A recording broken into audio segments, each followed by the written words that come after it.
Hi friends, എല്ലാവർക്കും talent അക്കാഡമിയുടെ daily current affairs സെഷനിലേക്ക് സ്വാഗതം. എന്റെ പേര് കിരൺ. നമുക്ക് നേരെ ഇന്നത്തെ ഡിസ്കഷൻ ആരംഭിക്കാം. നമ്മൾ ആദ്യം ഡിസ്കസ് ചെയ്യുന്നത് ബ്രഹ്മോസ് മിസൈലിനെ പറ്റിയാണ്. 2020 ഒക്ടോബറിൽ യുദ്ധക്കപ്പലിൽ നിന്ന് ഇന്ത്യ വിജയകരമായി പരീക്ഷിച്ചിരിക്കുകയാണ് BrahMos missile. Super sonic cruise മിസൈലാണ് ബ്രഹ്മോസ് മിസൈൽ. അപ്പോൾ 2020 ഒക്ടോബറിൽ യുദ്ധക്കപ്പലിൽ നിന്ന് ഇന്ത്യ വിജയകരമായി പരീക്ഷിച്ച സൂപ്പർ സോണിക് ക്രൂയിസ് മിസൈലാണ് ബ്രഹ്മോസ്. ഈ പരീക്ഷണം നടത്തിയത് DRDO ആണ്, defence research and development organisation ആണ്. പരീക്ഷണം നടന്നത് അറബിക്കടലിലെ ഇന്ത്യൻ നാവികസേനയുടെ INS ചെന്നൈ എന്ന യുദ്ധക്കപ്പലിലാണ്. അപ്പൊ അത് ഓർമ്മിച്ചു വെച്ചേക്കാം. ഏത് യുദ്ധക്കപ്പലിലാണ് ബ്രഹ്മോസ് വിജയകരമായി പരീക്ഷണം നടത്തിയതെന്ന് ചോദിച്ചു കഴിഞ്ഞാൽ INS ചെന്നൈയിലാണ്. അടുത്ത് ഡിസ്കസ് ചെയ്യുന്നത് ഒരു അപ്പോയിന്റ്മെന്റ് ആണ്.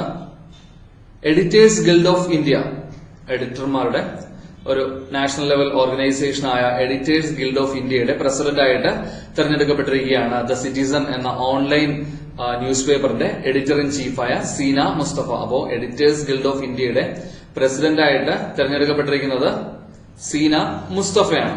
അടുത്ത് ഡിസ്കസ് ചെയ്യുന്നത് ഒരു അവാർഡാണ്, wildlife photographer of the year award. ലണ്ടനിലെ നാച്ചുറൽ ഹിസ്റ്ററി മ്യൂസിയം എല്ലാ വർഷവും വിതരണം ചെയ്യുന്ന പുരസ്കാരമാണ് wildlife photographer of the year award. 2020 ഈ പുരസ്കാരം നേടിയ ഇന്ത്യക്കാരിയാണ് ഐശ്വര്യ ശ്രീധർ. ഐശ്വര്യ ശ്രീധറിന് ഈ പുരസ്കാരത്തിന് അർഹമാക്കിയ ചിത്രമാണ് ലൈറ്റ്സ് ഓഫ് പാഷൻ എന്നുള്ളത്. അതുപോലെ തന്നെ ഈ പുരസ്കാരം നേടുന്ന ആദ്യ ഇന്ത്യൻ വനിതയും ഐശ്വര്യ ശ്രീധറാണ്. അപ്പോൾ ലണ്ടനിലെ നാച്ചുറൽ ഹിസ്റ്ററി മ്യൂസിയം ഏർപ്പെടുത്തിയ wild life photographer of the year award 2020 നേടിയ ഇന്ത്യക്കാരി ഐശ്വര്യ ശ്രീധറാണ്. അടുത്ത് ഡിസ്കസ് ചെയ്യുന്നത് കായം, നമ്മൾ ഭക്ഷണത്തിൽ ഉപയോഗിക്കുന്ന കായത്തിന്റെ ഒരു ഇനത്തെ പറ്റിയാണ്. ഹീങ്ങിന്റെ സയന്റിഫിക് നെയിം ഫെറൂല അസഫോയിറ്റേഡ എന്നാണ്. 2020 ഒക്ടോബറിൽ ഇന്ത്യയിൽ ഹീങ് കൃഷി ആരംഭിച്ച സ്ഥലങ്ങളാണ് ലഹൂൾ, അതുപോലെ സ്പിതി. ഹിമാചൽ പ്രദേശിലെ ലഹൂളിലും സ്പിതിയിലുമാണ് 2020 ഒക്ടോബറിൽ ഇന്ത്യയിൽ ഹീങ്ങിന്റെ കൃഷി ആരംഭിച്ചിരിക്കുന്നത്. അടുത്ത് ഡിസ്കസ് ചെയ്യുന്നത് ഒരു ക്യാമ്പയിൻ ആണ്. അതിന്റെ പേര് സേഫ് സിറ്റി പ്രോജക്ട് എന്നാണ്. ഈ ക്യാമ്പയിൻ ആരംഭിച്ചിരിക്കുന്നത് ഉത്തർപ്രദേശിലാണ്. കഴിഞ്ഞ ദിവസം നമ്മൾ ഉത്തർപ്രദേശിലെ ഒരു ക്യാമ്പയിൻ ഡിസ്കസ് ചെയ്തിരുന്നു, മിഷൻ ശക്തി എന്നുള്ളത്. അപ്പോൾ അതുപോലെ സ്ത്രീ സുരക്ഷ ലക്ഷ്യമിട്ട് ഉത്തർപ്രദേശിൽ ആരംഭിച്ച ക്യാമ്പയിനാണ് സേഫ് സിറ്റി പ്രോജക്ട് എന്നുള്ളത്. ഉത്തർപ്രദേശിന്റെ ക്യാപിറ്റൽ ലക്നൌ ആണ്. മുഖ്യമന്ത്രി ശ്രീ യോഗി ആദിത്യനാഥാണ്. ഗവർണർ ശ്രീമതി ആനന്ദിബെൻ പട്ടേലാണ്. അടുത്ത് ഡിസ്കസ് ചെയ്യുന്നത് നമ്മുടെ സംസ്ഥാനത്ത് 2020 ഒക്ടോബറിൽ പ്രവർത്തനം ആരംഭിച്ച ഇന്റർനാഷണൽ വൈറോളജി ഇൻസ്റ്റിറ്റ്യൂട്ടിനെ പറ്റിയാണ്. അന്താരാഷ്ട്ര വൈറോളജി ഇൻസ്റ്റിറ്റ്യൂട്ട്. അന്താരാഷ്ട്ര വൈറോളജി ഇൻസ്റ്റിറ്റ്യൂട്ടിന്റെ പ്രഥമ ഡയറക്ടറായിട്ട് നിയമിതനായിരിക്കുകയാണ് ശ്രീ അഖിൽ സി ബാനർജി. അപ്പോ നമ്മുടെ സംസ്ഥാനത്ത് പ്രവർത്തനം ആരംഭിച്ച അന്താരാഷ്ട്ര വൈറോളജി ഇൻസ്റ്റിറ്റ്യൂട്ടിന്റെ പ്രഥമ ഡയറക്ടറായിട്ട് നിയമിതനായിരിക്കുന്നത് ശ്രീ അഖിൽ സി ബാനർജിയാണ്. അന്താരാഷ്ട്ര വൈറോളജി ഇൻസ്റ്റിറ്റ്യൂട്ട് നിലവിൽ വന്നിരിക്കുന്നത് തിരുവനന്തപുരം ജില്ലയിലെ തോന്നയ്ക്കലിലാണ്. അടുത്ത് ഡിസ്കസ് ചെയ്യുന്നത് ആലപ്പുഴ ജില്ലയെ പറ്റിയാണ്. 2020 ഒക്ടോബറിൽ തുറമുഖ മ്യൂസിയം, പോർട്ട് മ്യൂസിയം നിലവിൽ വരുന്ന ജില്ല ആലപ്പുഴയാണ്. അതുപോലെ ആലപ്പുഴയെ പറ്റി നമ്മൾ റീസെന്റ് ആയിട്ട് ഡിസ്കസ് ചെയ്തിരുന്നു. നമ്മുടെ രാജ്യത്ത് ആദ്യമായിട്ട് വാട്ടർ ടാക്സി സർവീസ് നിലവിൽ വന്നിരിക്കുന്നത് ആലപ്പുഴയിലാണ്. അപ്പോ 2020 ഒക്ടോബറിൽ പോർട്ട് മ്യൂസിയം, തുറമുഖ മ്യൂസിയം നിലവിൽ വരുന്നത് എവിടെയാണ്? ആലപ്പുഴയിലാണ്. അടുത്ത് ഡിസ്കസ് ചെയ്യുന്നത് ഒരു വെബ് ആപ്ലിക്കേഷനാണ്. അതിന്റെ പേര് ടാപ്പ് എന്നാണ്. കേന്ദ്ര സർക്കാർ പദ്ധതിയായ ജൽജീവൻ മിഷൻ പദ്ധതിയുടെ ഭാഗമായിട്ട് വാട്ടർ കണക്ഷനുകളുടെ നടപടിക്രമങ്ങൾ സുഗമമാക്കുന്നതിനായിട്ട് കേരള വാട്ടർ അതോറിറ്റി ആരംഭിച്ച വെബ് ആപ്ലിക്കേഷനാണ് ടാപ്പ് എന്നുള്ളത്. അപ്പോ ജൽജീവൻ മിഷൻ പദ്ധതിയുടെ ഭാഗമായിട്ട് നൽകുന്ന വാട്ടർ കണക്ഷനുകളുടെ നടപടിക്രമങ്ങൾ ലളിതമാക്കുന്നതിനായിട്ട് കേരള വാട്ടർ അതോറിറ്റി ആരംഭിച്ച വെബ് ആപ്ലിക്കേഷനാണ് ടാപ്പ് എന്നുള്ളത്. അടുത്ത് ഡിസ്കസ് ചെയ്യുന്നത് ഒരു പുരസ്കാരമാണ്. അതിന്റെ പേര് സംഗീത പ്രഭാകര പുരസ്കാരം എന്നാണ്.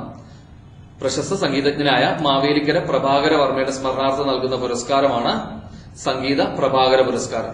2020 ഈ പുരസ്കാരത്തിന് അർഹനായിരിക്കുന്നത് മൃദംഗ വിദ്വാനായ പ്രൊഫസർ പാറശാല രവിയാണ്. അപ്പോൾ 2020 സംഗീത പ്രഭാകര പുരസ്കാരത്തിന് അർഹനായിരിക്കുന്നത് മൃദംഗ വിദ്വാനായ പ്രൊഫസർ പാറശാല രവിയാണ്. അടുത്ത് ഡിസ്കസ് ചെയ്യുന്നത് തിരുവനന്തപുരം ജില്ലയെ പറ്റിയാണ്. കേരളത്തിൽ അന്താരാഷ്ട്ര പുരാരേഖ പഠന കേന്ദ്രം, ആർക്കിയോളജി സ്റ്റഡി സെന്റർ നിലവിൽ വരുന്നത് തിരുവനന്തപുരത്താണ്. അപ്പോ അന്താരാഷ്ട്ര പുരാരേഖ പഠന കേന്ദ്രം നിലവിൽ വരുന്നത് എവിടെയാണ്? കേരളത്തില് തിരുവനന്തപുരത്താണ്. സംസ്ഥാന പുരാരേഖ വകുപ്പിന് കീഴിൽ കേരള സർവകലാശാലയുടെ കാര്യവട്ടം ക്യാമ്പസിലാണ് international archives and heritage centre നിലവിൽ വരുന്നത്. അപ്പോ കേരളത്തില് പുരാരേഖ പഠന കേന്ദ്രം നിലവിൽ വരുന്നത് എവിടെയാണ്? തിരുവനന്തപുരത്താണ്. അടുത്ത ഡിസ്കസ് ചെയ്യുന്നത് കൊച്ചി കോർപ്പറേഷനെ പറ്റിയാണ്. ക്ഷയരോഗമുക്ത കേരളം പദ്ധതിയുടെ ഭാഗമായിട്ട് മികച്ച പ്രകടനത്തിനുള്ള പുരസ്കാരം നേടിയിരിക്കുകയാണ് കൊച്ചി കോർപ്പറേഷൻ. അടുത്ത ഡിസ്കസ് ചെയ്യുന്നത് സ്പോർട്സ് റിലേറ്റഡ് ആയിട്ടുള്ള ഒന്ന് രണ്ട് ന്യൂസ് ആണ്. അതിലൊന്നാണ് ഡെൻമാർക്ക് ഓപ്പൺ ബാഡ്മിന്റൺ ചാമ്പ്യൻഷിപ്പ്. 2020 വനിതാ വിഭാഗത്തിൽ ജേതാവായിരിക്കുന്നത് ജപ്പാന്റെ നസോമി ഒക്കുഹാരയാണ്. പുരുഷ വിഭാഗം ടൈറ്റിൽ നേടിയിരിക്കുന്നത് ഡെൻമാർക്കിന്റെ തന്നെ ആൻഡേഴ്സ് ആന്റൺസൺ ആണ്. അപ്പോ ഡെൻമാർക്ക് ഓപ്പൺ ബാഡ്മിന്റൺ ടൂർണമെന്റ് 2020 പുരുഷ വിഭാഗം ടൈറ്റിൽ നേടിയിരിക്കുന്നത് ആൻഡേഴ്സ് ആന്റൺസൺ ആണ്. വനിതാ വിഭാഗം ജേതാവ് നസോമി ഒക്കുഹാരയാണ്. അടുത്ത് ഡിസ്കസ് ചെയ്യുന്നത് പാകിസ്ഥാൻ ക്രിക്കറ്റ് താരം ഷുഐബ് മാലിക്കിനെ പറ്റിയാണ്. T20 ക്രിക്കറ്റിൽ 10,000 റൺസ് തികയ്ക്കുന്ന ആദ്യ ഏഷ്യൻ താരമാണ് ഷുഐബ് മാലിക്. അപ്പോൾ അത് ഓർമ്മിച്ച് വെച്ചിരിക്കുക. T20 ക്രിക്കറ്റിൽ 2020 ക്രിക്കറ്റിൽ 10,000 റൺസ് തികയ്ക്കുന്ന ആദ്യ ഏഷ്യൻ താരമാണ് ഷുഐബ് മാലിക്. അങ്ങനെയാണെങ്കിൽ T20 ക്രിക്കറ്റിൽ 10,000 റൺസ് തികയ്ക്കുന്ന ആദ്യ താരം വെസ്റ്റ് ഇൻഡീസ് താരം ക്രിസ് ഗെയിലാണ്. അതുപോലെ പാകിസ്ഥാൻ താരമായ കമ്രാൻ അക്മലിനെ പറ്റി നമ്മൾ കഴിഞ്ഞ ക്ലാസ്സിൽ ഡിസ്കസ് ചെയ്തിരുന്നു. T20 ക്രിക്കറ്റിൽ 100 സ്റ്റംപിംഗ്സ് പൂർത്തിയാക്കിയ ആദ്യ വിക്കറ്റ് കീപ്പർ എന്ന നേട്ടത്തിനുടമയാണ് കമ്രാൻ അക്മൽ. അടുത്ത് ഡിസ്കസ് ചെയ്യുന്നത് ഒരു ഇമ്പോർട്ടന്റ് ആയിട്ടുള്ള ഡേ ആണ്. എല്ലാ വർഷവും ഒക്ടോബർ മാസം 20 വേൾഡ് സ്റ്റാറ്റിസ്റ്റിക്സ് ഡേ ആയിട്ടാണ് നമ്മൾ ആചരിക്കുന്നത്. ഐക്യരാഷ്ട്രസഭയുടെ നേതൃത്വത്തിലാണ് എല്ലാ വർഷവും ഒക്ടോബർ 20 വേൾഡ് സ്റ്റാറ്റിസ്റ്റിക്സ് ഡേ ആയിട്ട് നമ്മൾ ആചരിക്കുന്നത്. 2020 പ്രമേയം connecting the world with data we can trust എന്നതാണ്. അപ്പോ 2020 വേൾഡ് സ്റ്റാറ്റിസ്റ്റിക്സ് ഡേ എന്നാണ് ആചരിക്കുന്നത്. ഒക്ടോബർ മാസം 20 തീയതിയാണ്. വേൾഡ് സ്റ്റാറ്റിസ്റ്റിക്സ് ഡേയുടെ പ്രമേയം connecting the world with data we can trust എന്നാണ്. അങ്ങനെയാണെങ്കിൽ നാഷണൽ സ്റ്റാറ്റിസ്റ്റിക്സ് ഡേ നമ്മൾ എന്നാണ് ആചരിക്കുന്നത്? ജൂൺ മാസം 29 തീയതിയാണ്. World statistics day October 20, national statistics day June മാസം 29. മറന്നുകൊണ്ട. അടുത്ത് ഡിസ്കസ് ചെയ്യുന്ന ഒരു പുസ്തകമാണ്. ആ പുസ്തകത്തിന്റെ പേര് C is for cat and D is for depression എന്നതാണ്.